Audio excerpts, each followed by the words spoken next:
بسم اللہ الرحمن الرحیم۔ السلام علیکم ناظرین، آج کا ٹاپک بہتر عمل اور بہتر مسلمان ہے۔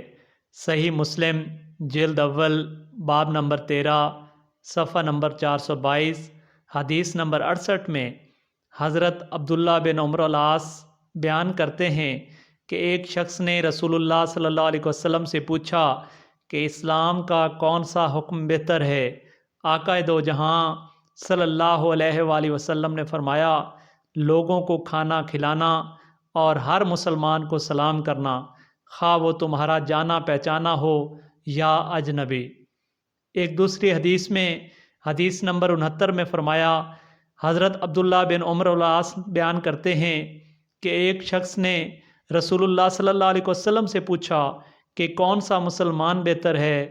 آقا نامدار صلی اللہ علیہ وسلم نے فرمایا، جس کی زبان اور ہاتھ سے دوسرے مسلمان محفوظ رہیں۔